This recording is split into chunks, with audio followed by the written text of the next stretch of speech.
I know it's fairly late in the evening, but I have been looking at a discovery in Antarctica, and I don't know what it means yet, but it's going to be a game changer. This might be the video that sets off the firestorm. Where we're going to be is right up here in the 12 o'clock region. I'm going to zoom this British topographical map in to show you a structure that's kind of hard to see otherwise. You have this main strip of land here, but then there's a break right here. It's this area that we're going to be looking at. There's something there that puts everything together as far as the cables and tunnels go. I have alleged that Google Earth Pro is a great tool, but there are things being hidden, and they hide them in time. And of course, you can defeat that by using the time slider up here in the upper left-hand corner. If you haven't downloaded Google Earth Pro, I would recommend that you do that. They hide things in resolution, and that's simply zooming in as close as you can. Some areas will uncover in much more high res than others. They hide things in aspect, and that means the tilt of the camera, not looking at things straight down, coming in from a side. But there's a fourth aspect, a fourth dimension they're hiding things in, and this is a little bit harder to explain. There's another tool up here right next to the time slider, and it looks like the picture of a sun going over some mountains. Let's see if I can tilt up the camera here and kind of zoom in. It's right here next to the time slider button.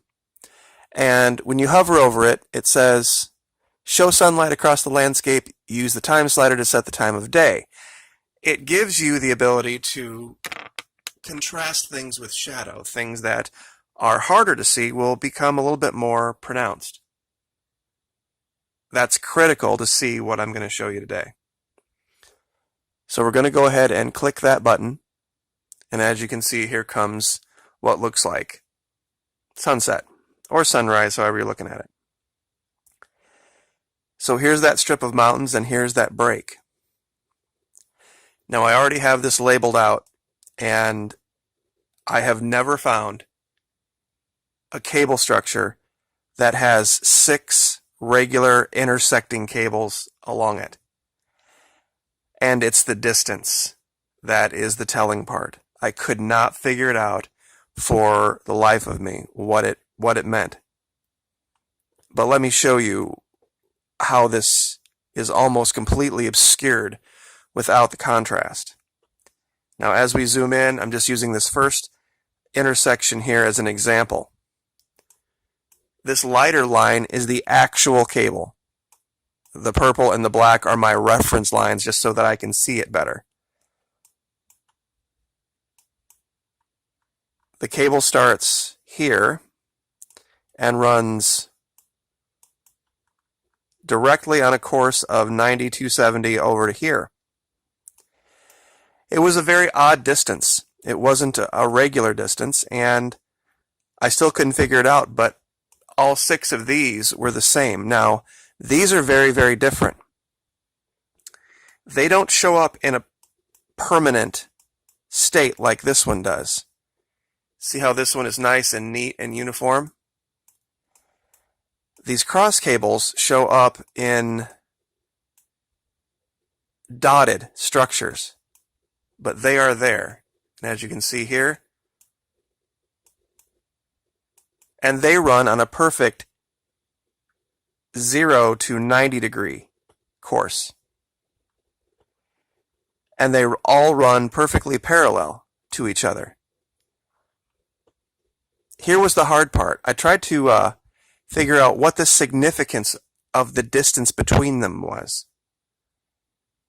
It was this very odd measure, and I'll go ahead and do this for you now. I'll bring up the ruler, and we'll set it just in standard kilometers measurement.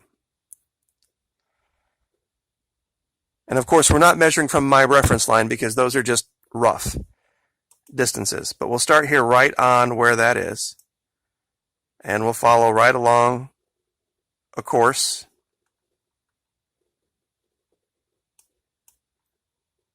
directly over to the next one.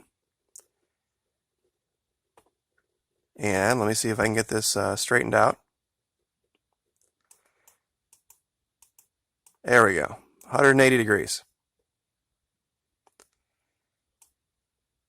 Now the hard part is because these are dotted, there we go, there it is. It came out to 5.53 kilometers.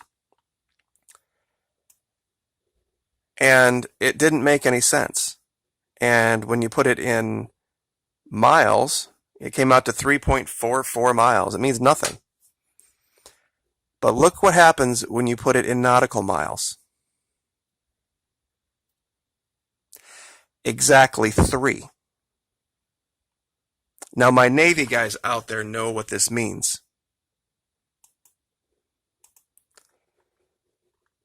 There's something in the Navy called, or in naval terminology called, the 3-mile limit. It's the horizon line.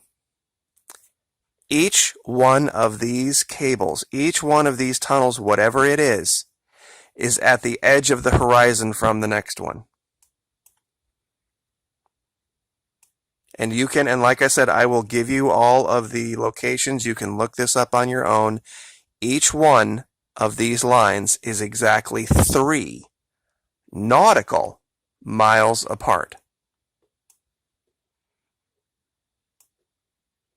Now, the use of the nautical mile goes back a long time, and it wasn't used by everybody, and this rules out basically any of the scientists down here. They wouldn't be doing anything down here using nautical mile measurements inland.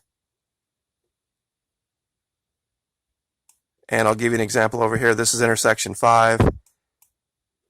It's very, very hard to see. This is, of course, the cross cable here.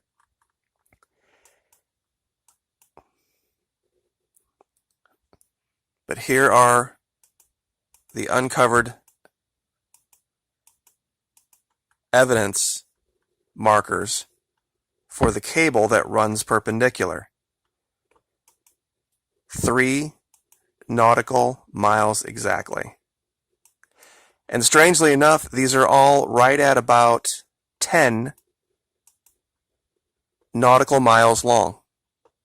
So 10 nautical miles this way, 3 nautical miles in between them, and from, now where I have the reference point set is just where the high-res begins and ends. So I'm not sure if we can use those as references, but 3, 6, 9, 12, 18, it would be 24 nautical miles across. Now, I don't know if there is a naval structure or if this is the demarcations for a port. It would be the biggest port I've ever seen in my life, with the lines being marked out at the horizon. But whatever it is, it's definitely not natural. And to zoom out to give you an idea of how big Antarctica is, given what we have just established is the size of this area, that this is a 24 mile across by 10 mile tall area. This was a major, major structure. And let me show you something again. I know a lot of people have taken issue with whether this is an artifact of photography or not. This is in the snow. You can see the indentations in the snow. And like here, whatever this isn't just some random shadow of photography that runs perfectly parallel down here all through these mountains.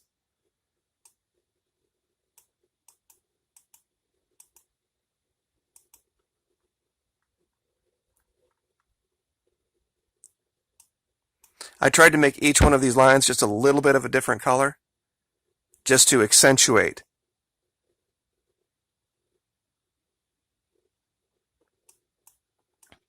But once again, it is very, very hard if you go to this region to see this unless you turn the lights down, so to speak. And I'll show you this again because it's super important. Your Google Earth Pro, I don't think the web-based Google Earth allows you to do this. There's a series of buttons up here that allow you to do different things with the map. And there's one that's a clock and one that has a picture of a sun on it. You'll have to have both of those little buttons pushed. Let me show you what happens when you turn the sunlight back on. All that contrast for those dots goes away. You will not see them. Some of the darker ones you will, like up here, even knowing exactly where it is, it's very, very hard to see. And like I said, I am still looking into this region. I'm sure that with as many eyes as going to be looking at this, you'll find stuff that I've probably missed. But there is no way this is an accident. It is not a trick of photography. This is real. Whatever this is a construct. It is a massive construct by people, whomever, that are aware of what a nautical mile is. And I'll go ahead and measure out one more for you just to show you. I'll turn the lights back down. And let's see if we can find a random one here. We'll just pick these two. All right, let's make sure that we have reference points just so that we can for sure do it. This is the hardest part with these cross cables because they don't uncover evenly on all cables. Meaning where this uncovers here, to measure this properly, it would have to uncover over here. In fact, this is where we'll do it. All right, so this is the cable right here. This is the indentation in the snow.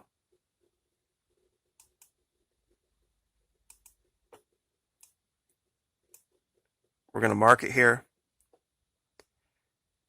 We're going to set it in nautical miles.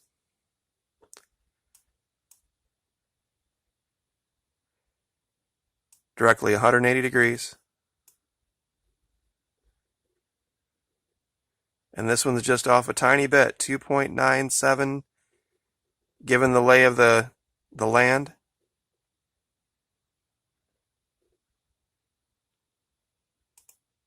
Almost exactly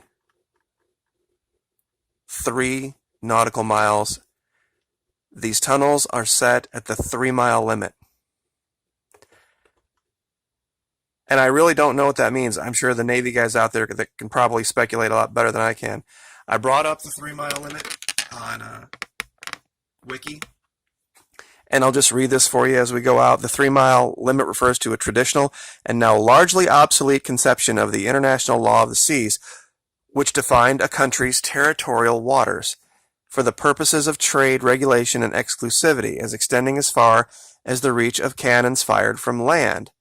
And of course, that's somewhat random. From a height of a few meters above sea level, atop the wall of a coastal fort, the horizon is only about 3 nautical miles away.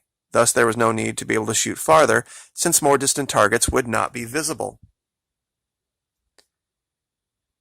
So, these lines are not random. They have a very specific distance that has a very specific meaning, and that we're finding this. And I guess historically this is back to 1635 that they were using nautical miles, is another piece to the puzzle.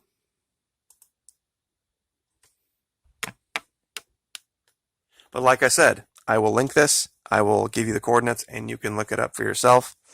If you want the reference for the topographical map, I'll zoom this out real quick. It is right up here in this region where you would probably expect there to be some type of naval activity, given that this is an outlet to the sea here. This was a bay. That looks like some type of a channel. That probably led into another part. This would have definitely been a high commerce area.